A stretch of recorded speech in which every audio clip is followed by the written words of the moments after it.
once again, I have come. Yes, I have come from the wastelands of the internet to bring you the news of the week.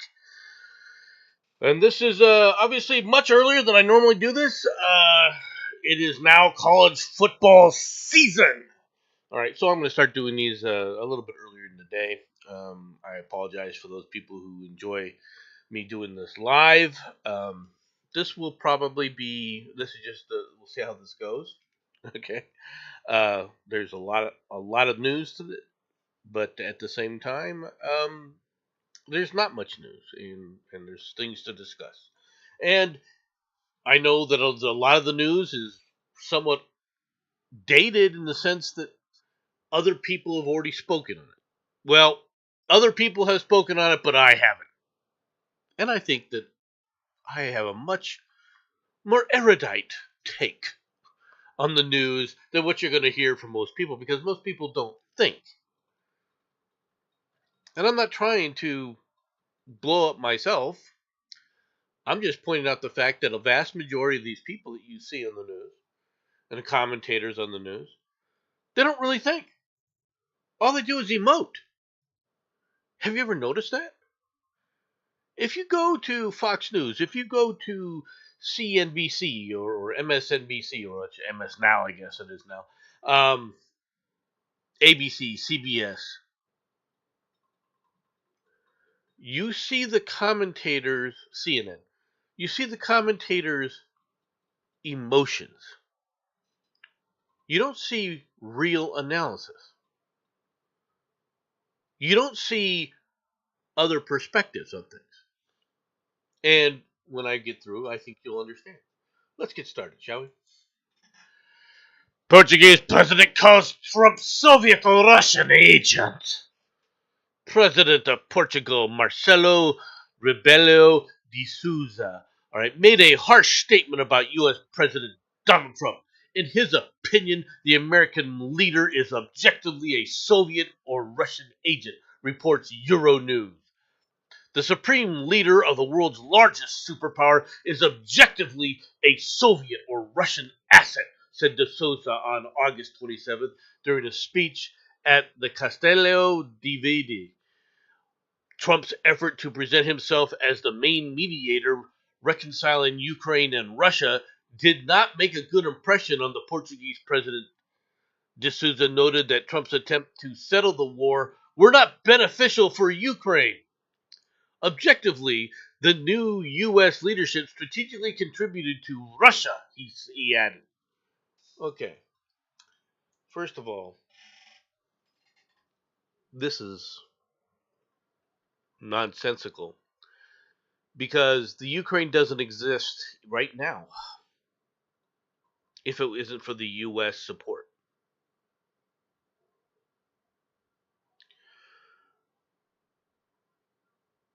My question to D'Souza is well, okay, so if the U.S. just stops all assets and stops all imports of weapons and everything, all right, and just says, you know what, we're going to withdraw from both sides and we're not going to help either side, okay? We're not helping either side. Understand this. We're not helping the Russians either, but we're not going to help the Ukrainians. What happens to the Ukraine? Is Portugal going to step in? Are you going to step in and provide all the support that the Ukrainians need?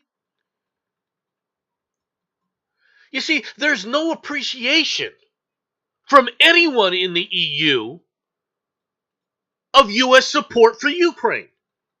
There's no appreciation for it. All we hear from them is, you're not doing enough. You guys got to do more. How dare you try to stop the war and stop using your treasure? You got to keep funding them. They got to keep fighting. We owe the Ukrainians nothing. But there were promises from NATO. There were promises that were made. Well, okay. Go out there and support them. Well, it wasn't us. I mean, we're not the superpower. We're not. No, you're an excuse maker.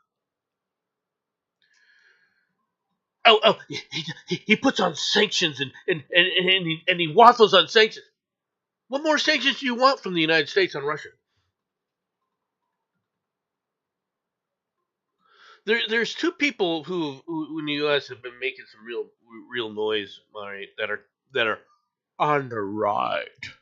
Okay, one of which is truly on the right, and the other one is just a waffling frickin' moderate, right? And that's Bill O'Reilly and Mark Levin. Okay. Now, Mark Levin is a conservative. I'm not saying I agree with him all the time, okay, but he is a conservative. Bill O'Reilly has always been a moderate and an arrogant SOB as well. But one of the comments they keep making is well, how come the U.S. doesn't go in there and put really hard sanctions banking wise on the Russians? Yeah, I wonder why we don't do that. Could it be that the reason we don't do that is in order for those sanctions with the U.S. banking to be effective, we absolutely need the Europeans to also agree to it, and they've refused? Could that possibly, in order for those sanctions to work, for those banking sanctions to work, okay, they have to agree. The Europeans have to agree. The great white North Canadians have to agree to them. But see, they've been backdooring this every chance they get. The asshole from Portugal is a part of a cabal to stab America in the back every chance we get. The sooner we get out of NATO, the sooner we tell these people, go play in your own sandbox, and I don't care if you guys get you nuke yourselves back into the Stone Age. I don't give a shit. We owe them nothing.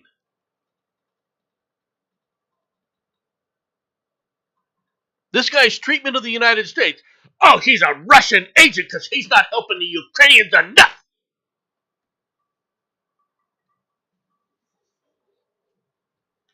Hey, Marcelo, go screw yourself. Go screw yourself.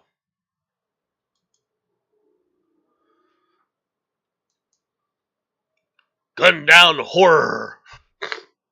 Moment masked gunman disguised as a delivery driver kills Zelensky ally in broad daylight assassination. Former Parliament Speaker and MP Andrei Perubiev, I'm not trying to butcher your name, sir, 54, was gunned down in a horrendous shooting in Kiev, and cops are still hunting for the killer. Okay. The deadly shooting unfolded around 12 p.m. on Saturday in the sky state. I'm sorry. I'm going to try and butcher that name. District before the killer fled on what is believed to be an electric bike. In the shocking footage, the gunman was seen approaching Parubiev from the road while holding a yellow delivery bag dressed in all black. He followed Peruvians and seen as an enemy of Russia down a quiet street before shooting him in the back in broad daylight. The assassin then sprints toward his bike and makes a desperate escape. So basically, assassinations attempts on politicians supporting Zelensky. Okay, this is a horror. It's tit for tat. It's what the Russians have been doing for a while now. It's also what the Ukrainians have done in Russia. All right. So let's take a quick gander, shall we, at the live map and see what's going on. As you can see, there's a lot of things, and you can see over here deep into Russia. Okay, you're talking close to 1,000 kilometers away. You see an attack deep into the Russian oil fields. All right, oil refinery. You also see attacks here from drones.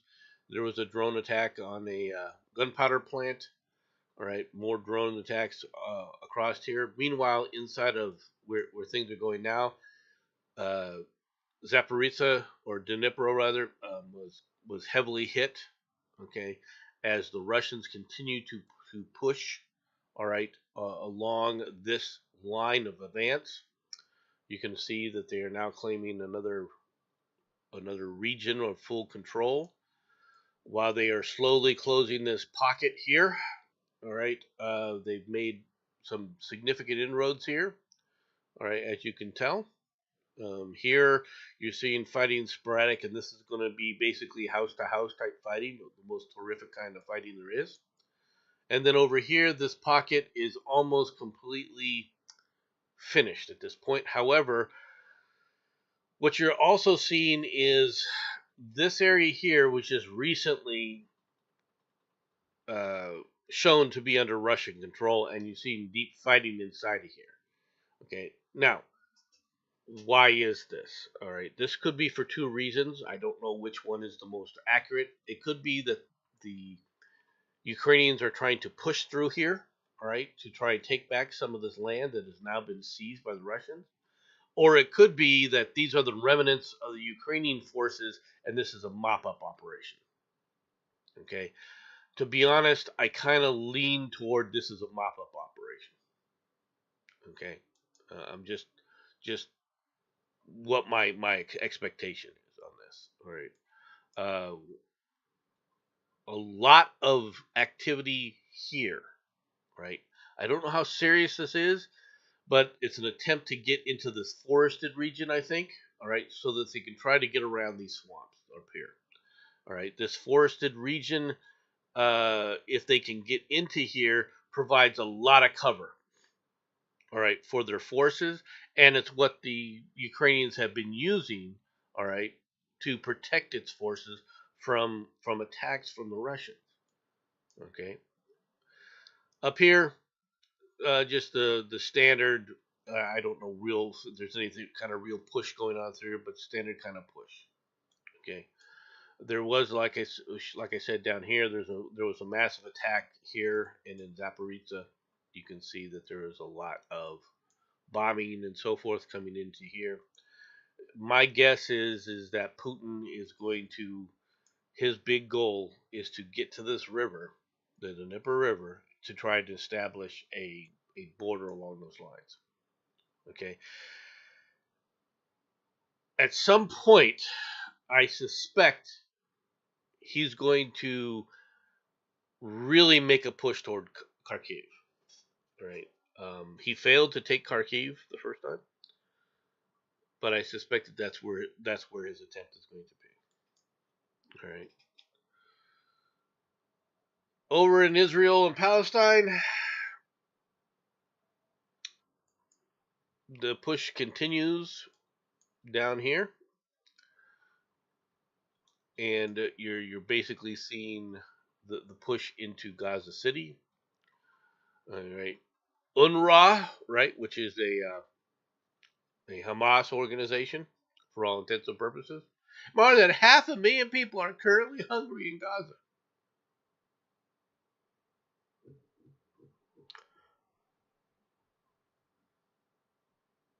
Just, you know, walk out of there. All this area that's controlled by the Israelis, which are shown on the control, you can walk all of those in those areas, right? Be basically searched to make sure you're not carrying any weapons, and then put inside of a camp and held there for until the end of the war, while you're basically fed and told where to live and told what to do. That is what the Palestinians can expect. Okay, just battles continuing, and it's going to continue.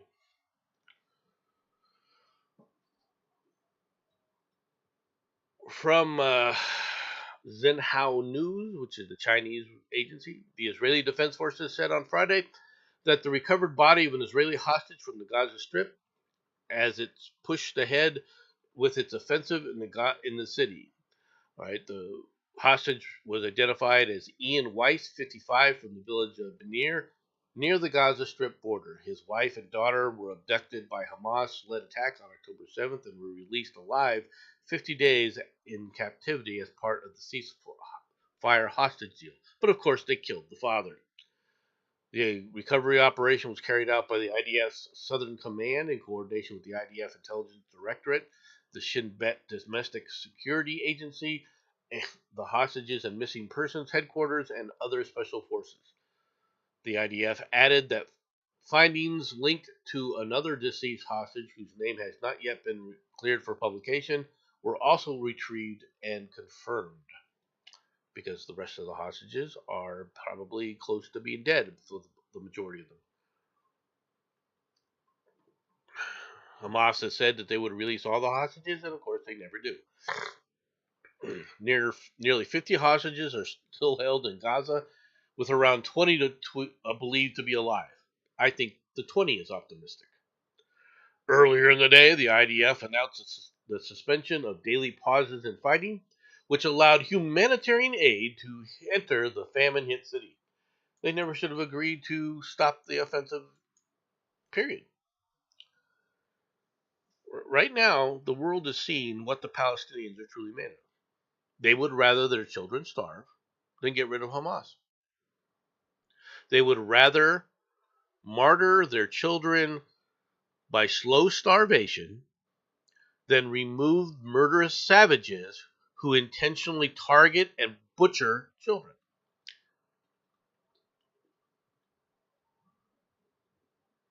You see,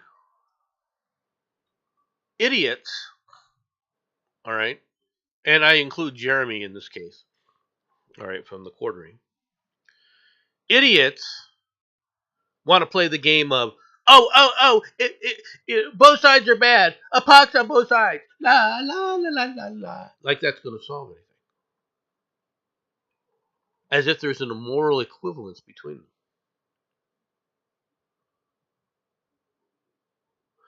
You see, regular intelligent thinking along the lines of, okay, if you've got one group of people who are willing to go out there, target children, and bash their heads in of toddlers while they're in their cribs, right? Because they're a soft target, and that's where they want to kill those people. That's how much hate and rage that they have towards them. Okay. If those people are allowed to hang around, you're going to have war no matter what it is. It's only a matter of time before it's war, because it's going to be war again and again and again.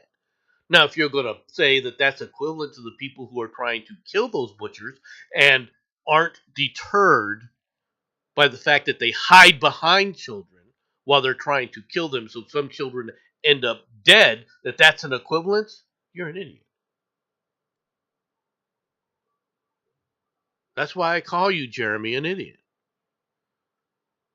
Because you're drawing a moral equivalence between them.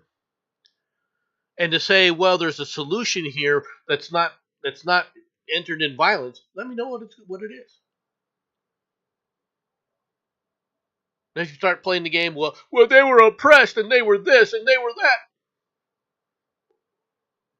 Okay, does that justify targeting toddlers in cribs?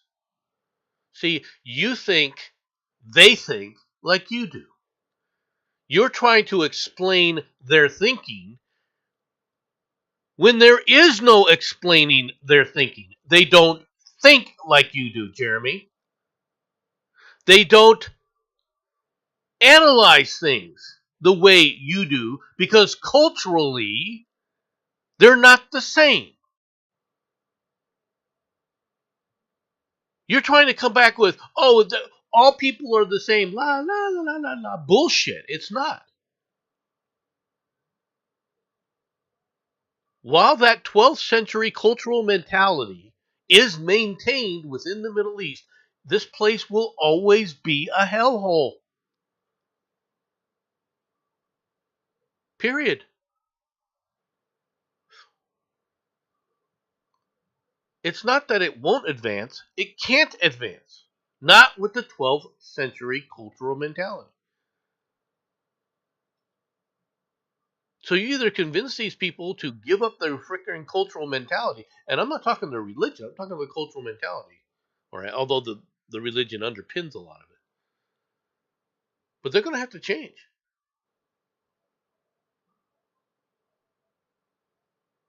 To say, oh, if we just treat them well, none of this would be happening, it's just myopic.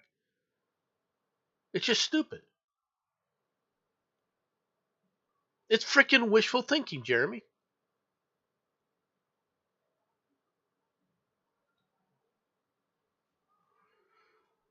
Around the world. U.S. to require Samsung SK Hynix, all right, to acquire licenses for sending U.S. chip making tools to China. No shit.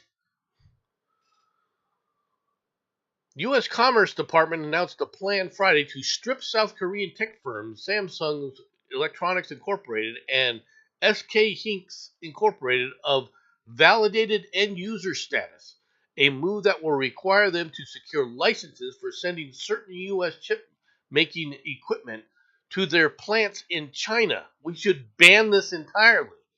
On the Federal Register, the Department of the Bureau of Industry and Security said it will revise the existing VEU authorization list for China by removing the companies as well as Intel Semiconductor Limited. The department stressed its intention not to grant licenses to expand their capacity or upgrade their technology in plants in China.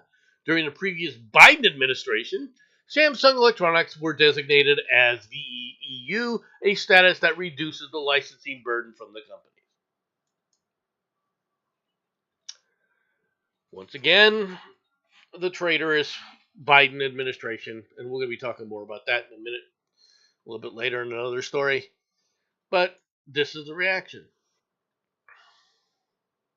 Japan.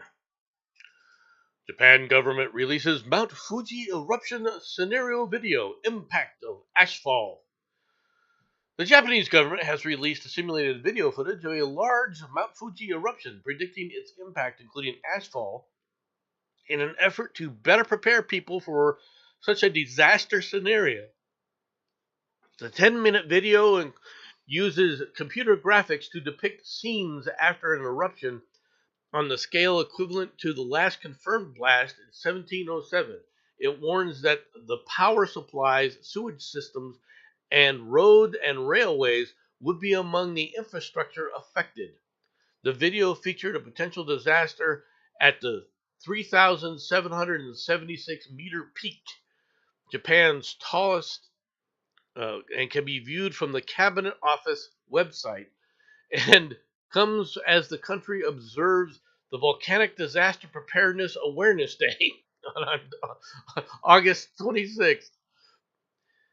It is a bit unusual that Mount Fuji has not erupted for over 300 years, said Toshitsugu Fuji, professor emeritus at the University of Tokyo, in footage.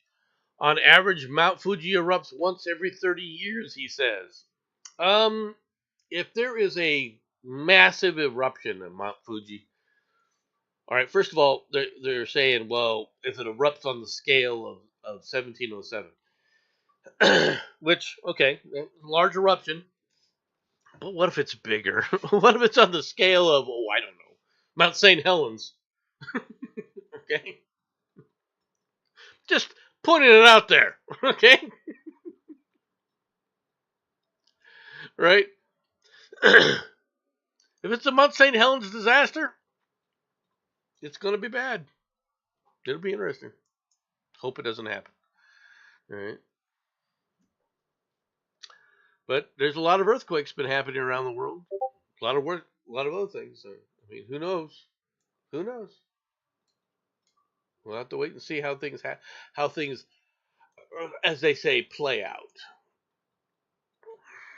So, on to the next story, shall we?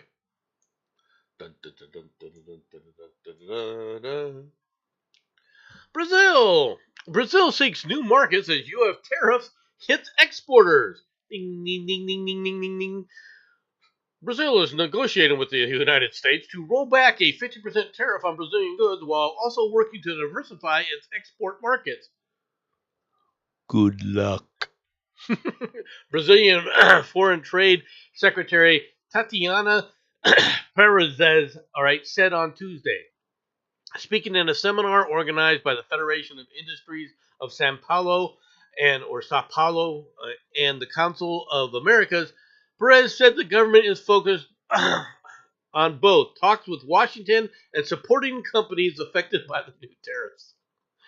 She noted that the Brazilian Trade and Investment Promotion Agency had launched a strategy to identify new markets in Mexico, Canada, and India, considered top priorities.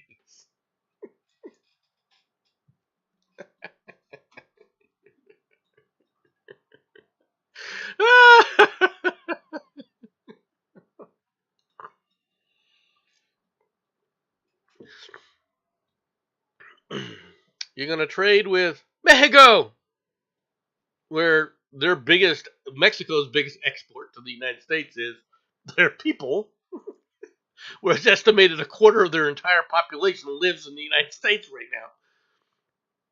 now. You think you're going to sit up there and sell them goods? Oh, the Great Canada, the Great White North, you're going to sell goods there? And we know what the purpose of trying to sell it to Canada is. You send it to Canada, and then the Canadians try to sell it to the United States, but they're already getting whacked with their own exports right now. They don't have the money to import from the United States either. They're looking to try and export as well, just like Mexico is. They're looking to export. And India, another country of exporters. All right? We're going to try and make a deal where they take our exports.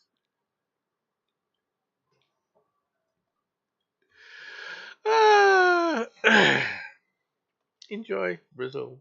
Enjoy. We'll be talking about tariffs a little bit later. Furious attack. Racist couple demand to know if British NHS nurse came here on a rubber boat in furious attack as they walk a dog in a park.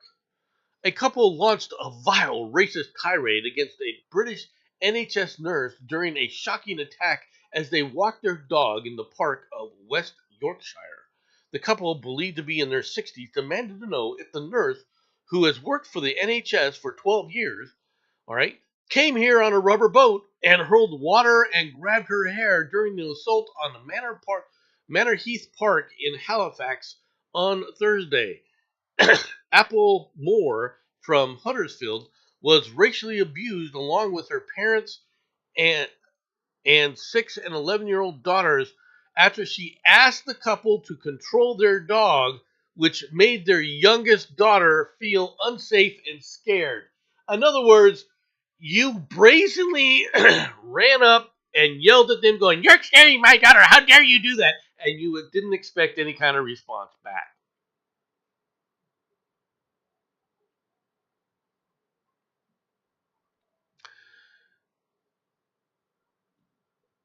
Well, it doesn't justify them throwing water at her and everything else. She started the belligerency.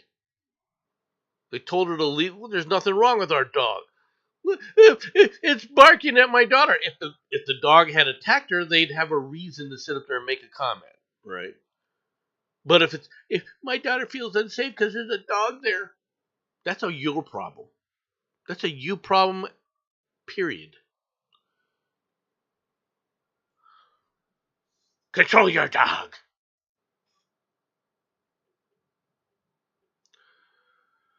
Now, do I believe this couple is racist or made a racist attack as they claim and made comments like, "Did you come here on a rubber boat?" Well, it's very possible.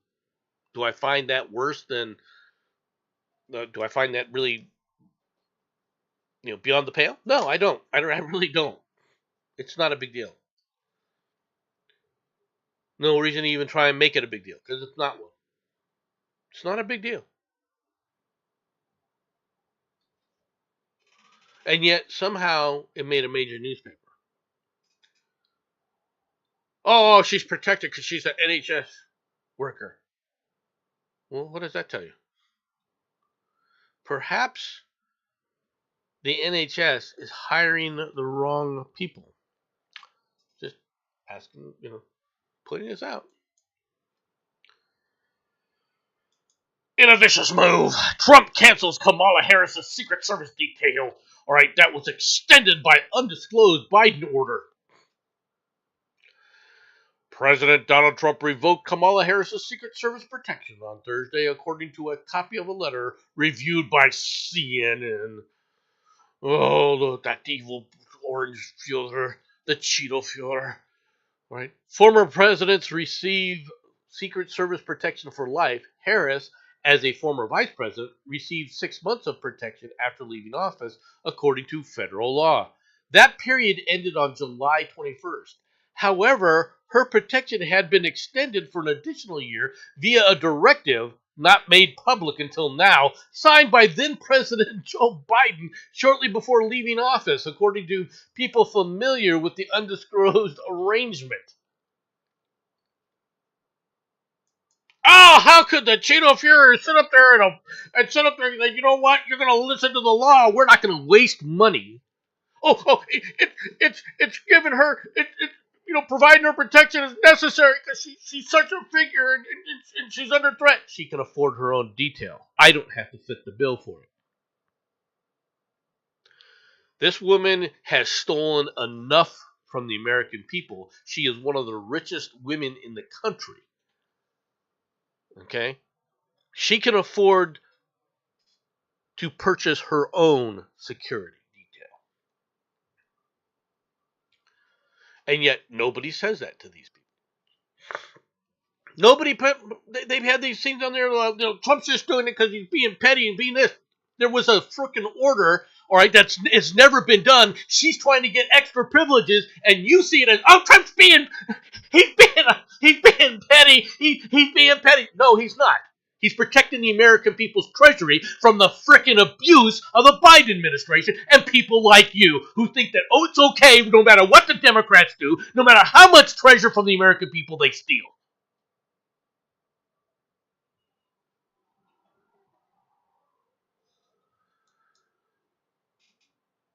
Politico. Trump administration plans enforcement surge in Boston. Ooh. The Trump administration is preparing an immigration enforcement blitz on Boston in the coming weeks, according to current administration official and former administration official. Well, first of all, the former administration official knows nothing. A former administration official knows absolutely nothing. Okay? The latest plans, which still could change, would involve a surge of immigration and customs enforcement personnel and represent the latest Democrat-run city to be targeted by Donald Trump, because all sanctuary cities are Democrat-run.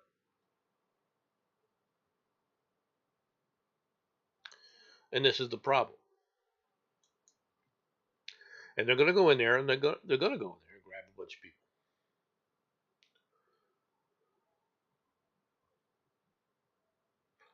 Meanwhile,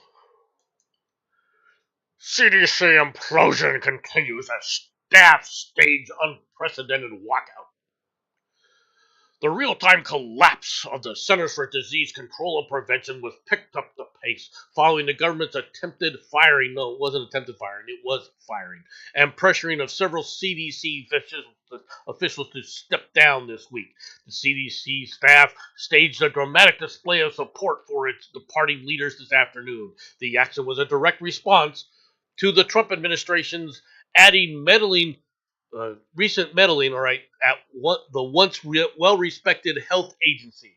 Well, the once respected health agency decided to play political silly bugger games. And as far as I'm concerned, everyone that went on this walkout, I would go in there and say, did you go on the walkout? Bye, get another job. I'd fire every single one of these workers. And I'm not joking. The people they fired were absolute clowns. And they were frickin', surprise, surprise, LGBTQ activists.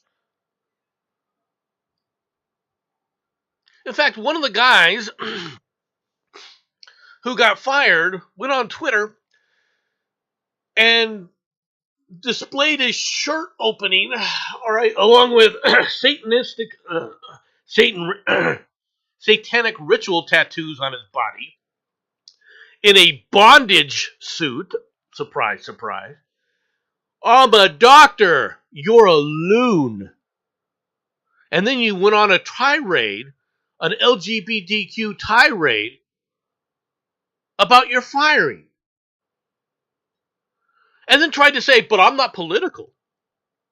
His entire screed about him being forced out was political, but he's not political. That's where these people are.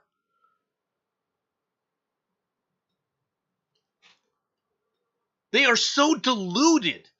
And yes, they are Marxists. And they did not help the country. They are the problem in the country when it came to this health crisis called COVID.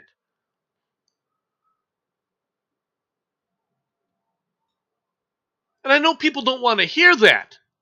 But the first thing that came out was when they came out and said, okay, we're going to put out these tests to try and detect COVID. Good response, only to find out you couldn't trust the tests because they had already been compromised by who? Officials from the CDC not following proper procedures. And yet not one person from the CDC who was responsible for that was fired.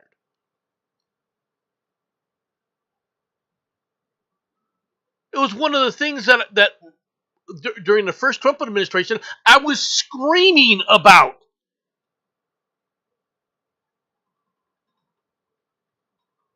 And those people are the ones doing this kind of walkout right now.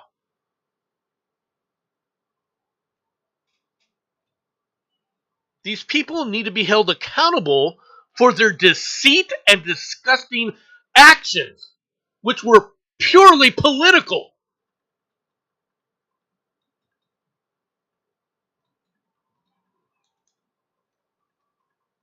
I love this story. What happens to Trump's tariffs now that a federal appeals court has knocked them down? Nothing. You'll love this, right? President Donald Trump has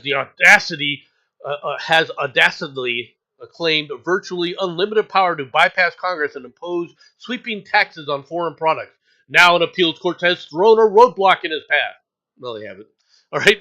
The U.S. Court of Appeals for Federal Circuit ruled Friday that Trump went too far when he declared a national emergency to justify imposing sweeping import taxes on almost every country on earth. The ruling largely upheld a May decision by a specialized federal trade court in New York, but the 7-4 appeals court decision tossed out a part of the ruling, striking down the tariffs immediately. In other words, well, we think these tariffs are wrong, but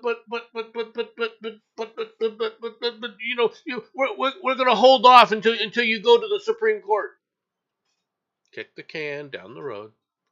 We're going to go to court, like they keep going to court again and again and again. This has already gone to the courts. The Supreme Court has already come back and ruled that that he has that power, and they're going to come back and do it again to him.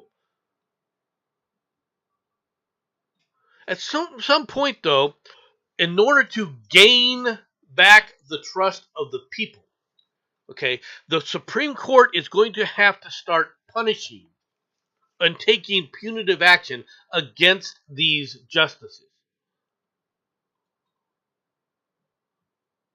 Now, how can they do that? How can they do that? No, man. It's very simple. They can sit up and say, if this court sees anything from this justice on ABC decision, it's automatically null and void. That this justice no longer can rule on any of these rulings. They can do that. The Supreme Court can say this justice is no longer allowed because this is part of their remediation that is within their scope to make rulings on certain subjects. They have that ability. And sooner or later, and I realize it's probably going to be later, okay, the Supreme Court is going to be forced in that decision. And I'm not saying it's going to happen this year, next year, or even while Trump is in office. Sooner or later, however, the Supreme Court is going to have to take that kind of action.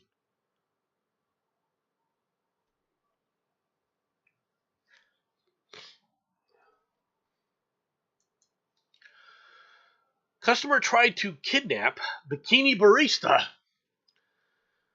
Your takeout order from one of those Sexpresso coffee stands does not include a complimentary bikini clad barista.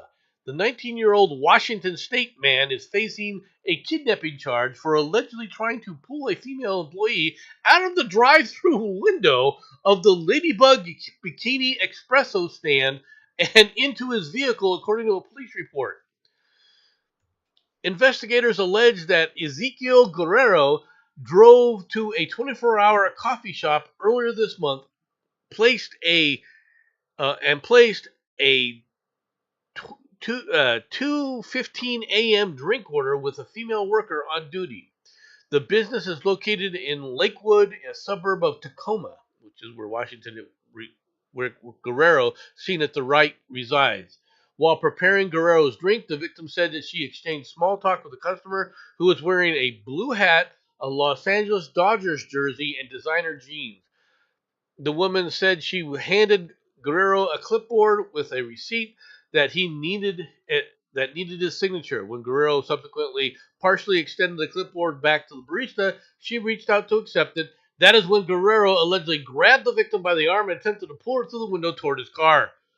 The woman told the cops she braced her legs against the counter, which kept her from being pulled out of the window. The victim was able to shut the window while the patron fled the scene. When police interviewed the barista, she was frantic and appeared to be genuinely frightened. Had red marks on her wrist and inner bicep, and shoulder. The incident was recorded by a security camera. Footage cops reportedly showed that Guerrero violently seized the barista by the arm and that the woman eventually breaks his grasp after tugging back and forth as she slid the window shut. Guerrero, who paid for his drink with a MasterCard in his name, was eventually tracked down by police and arrested on Monday. He reportedly confessed to detectives, saying that he had been drinking alcohol and smoking weed before the incident and was effed up. Dude,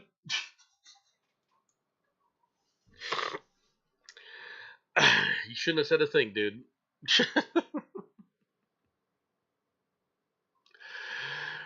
You shouldn't have said a thing. All right. Claiming that he did not intend to harm the victim, he had been feeling sad, angry, and isolated due to the recent psychosis. All right. And isolated due to recent relationship problems with his former girlfriend.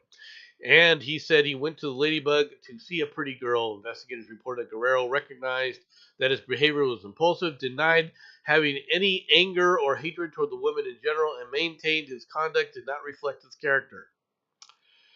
He is charged with attempted kidnapping in the first degree, a felony. Guerrero, who has no prior criminal record and works as a forklift driver at a Seattle bakery, was booked into Pierce County Jail, from which he was later released on his own recognizance. A judge has ordered him to have no contact with the victim.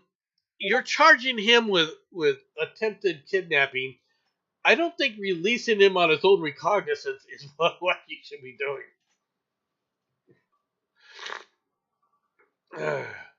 Just pointing it out there. Just pointing it out there, folks. Bikini barista. Everyone's seen this story, but you haven't heard my take on this yet. Minneapolis shooting reignites debate over gun control and prayer. Thoughts and prayers. The invocation appears like a litany after every mass shooting, and the backlash is just as inevitable. As if the slaughter of children amid screams and a shattered stained glass wasn't cause enough for grief, the American opinion makers were convulsed once again this week in the debate. No, it wasn't. They weren't convulsed in it, right? They immediately came out before we even knew the shooter's name or what he was. All right, they were already screaming, "Ow, ow, bad gun, bad gun, oh, oh, we gotta get the guns, we gotta get the guns." All right, those who support some legal restrictions on guns lie. This is another lie. Who wrote this thing here? Peter Smith and Tiffany Stanley. They don't want, some, all right, legal restrictions on guns. They want total restriction on guns. These people are dishonest. Right? Often Democrats say that Republican politicians who appeal to prayer are trying to distract from their own inaction on such things as red flag laws. No, see, right there, I would sit up there and interview these people. Okay? I would force this scumtard, this Democrat piece of shit, Mayor Jacob Frey, all right? I don't want to hear any more about thoughts and prayers, okay, from Jacob Frey, all right? The mayor of Minneapolis. Nobody walked up to him and said, "Okay, Jacob, you see somebody you know, being attacked, okay? What's your response? Your personal response. How are you going to, what are you going to do? Don't you have a responsibility to go help that person and prevent this from happening?" And if the answer is, "Well, yeah, we should be helping," well, what are you going to do? Well, I want to call the police. Okay, so you don't believe that you have any responsibility. You'll let the attack go on and on. Well, I'll go down there and stop. If they got a gun, what are you going to do? Well, if they got a gun, there's nothing I can do. Sure you is. You could have been carrying a gun and responded. You see, this is the problem with these people. No one is saying, why are you not acting like an adult, carrying your own weapon in case it's needed to help somebody else?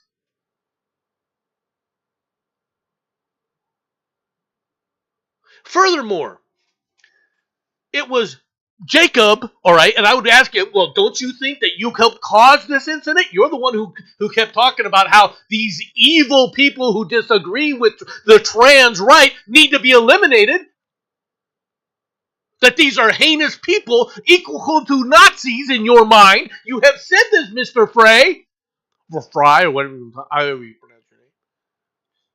You don't think that helped drive this freaking obviously mentally unstable individual who was obviously unstable because they couldn't even recognize what gender he was over the edge? You don't think that had anything to do with it? Oh, no. But at the same time, well, how dare you sit up there and say that you should have guns? People like you are disgusting. We should be making a note saying, why are you not carrying a gun if you're a man? If you're a man in society, you have a responsibility of helping people when they're in need. And if you believe that, you should be carrying a gun just in case it's necessary to help other people. Every subway attack, what do you see? People taking pictures of this on their cell phones. In fact, you see multiple people, all right, while the attack is going on, you see lots of people there with their cell phones recording the incident so that they can rush to Twitter, all right, to upload it to go, oh, look how many views I got.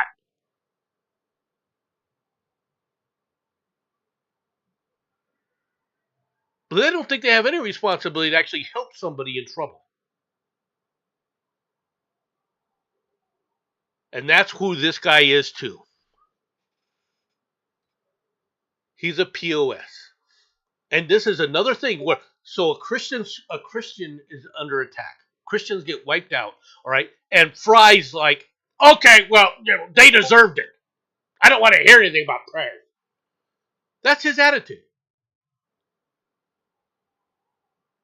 That's his attitude.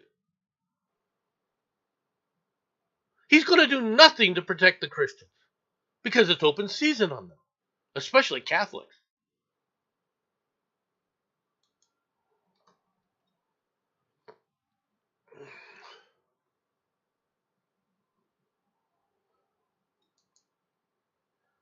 Destroyed Burning Man Orgy Dome, which burned to the ground, all right, has been replaced by the pink taco-shaped orgy bus. A 10-time festival goer has opened up his TikTok followers about the orgy situation after the original orgy dome was destroyed in a sandstorm earlier this week. It wasn't destroyed in a sandstorm, it was burned to the ground. All right, by a lightning strike. The pink bus has previously been used at the festival for transporting attendees. The destroyed Burning Man Festival Orgy Dome has been reportedly replaced by the pink taco-shaped orgy bus. This is according to Kirbo, a 10-time festival veteran who is currently at the event in Nevada. Speaking to his 12,000 TikTok followers, Kirbo said that due to the damage to the frame of the orgy dome, The festival has instead set up an orgy bus. These people are degenerates. That's who goes to this thing.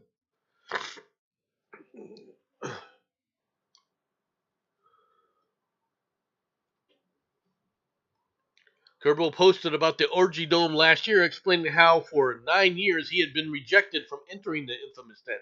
He said that for 2025 he would find a partner to enter the dome with, as single men are not allowed to enter the dome.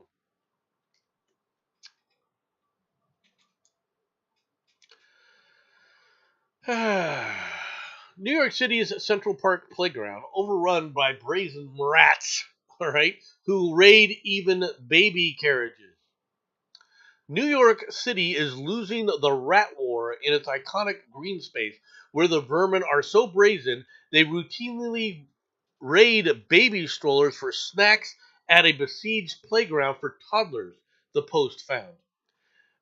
And after the rotating posse of at least a dozen guinea pig sized rats is done ransacking strollers, all right, some will defiantly frolic by the jungle gym near young kids, disgusted parents told the Post. New York has a bunch of immigrants not doing anything, all right, that they're paying for. How about you go out there and you tell them that if they want to continue to excuse me, receive subsidies, that they have to go kill rats. That they have to kill rats, and another group has to clean up a certain amount of garbage every freaking day. And put a quota on them. Put a quota on them. We got a job for you. It's called clean shit up. Oh no, you're gonna work for your funds. You're gonna work for for your thing. You got how many people in New York City right now on welfare?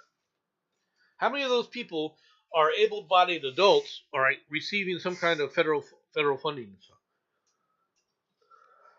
I apologize. I've got a bit of a hay fever thing going on. You want to fix this problem? It's real freaking easy. It's real freaking easy. Okay, final story of the day, folks. Only one. Anglers reel in first documented orange shark off of Costa Rica. I'm just kind of curious where the shark came from. I mean, it's like the unusual color is caused by pigmentation conditions, xanthism. All right, this excessive yellow and a lack of red. They noted it's likely a type of albino. This would freak me out. Right, catching anything orange in the ocean would freak me out. Right. Garvin's reeled in a 6'6" nurse shark while casting his line near the Tortuguero National Park in August of 2024. It was incredible. We couldn't believe that we had in front of us an orange shark that looked like an alien. Researchers said that the shark's bright orange coloring is due to a condition called xanthism, which causes the yellow or gold pigmentation on the animal's skin, scales, or fur. Scientist Marcos, I'm not going to butcher your name, sir. Right, and Daniel Naranjo, I'm not going to butcher that one instead. I'm sorry for that too. I wrote in a report published this month in the Journal of Marine Diversity that Watson's nurse shark represents the first scientifically documented case of total xanthism in a species and the first record in the Caribbean Sea. The researchers said that the shark's white eyes also indicate it's also a form of albinoism, which involves a complete lack of pigment. So this is the orange shark. You can really see it in in some of these other pictures. All right. Let's see if we can pop up these things here. There is a better picture of it. This is from the Facebook post of the individual. All right. So, orange sharks. I wonder if they taste like citrus. Just out of curiosity. All right, everybody. That's all I got for today. Hope that you all have a good day, and I will talk to you all later. Thanks for coming out, everybody. Bye bye.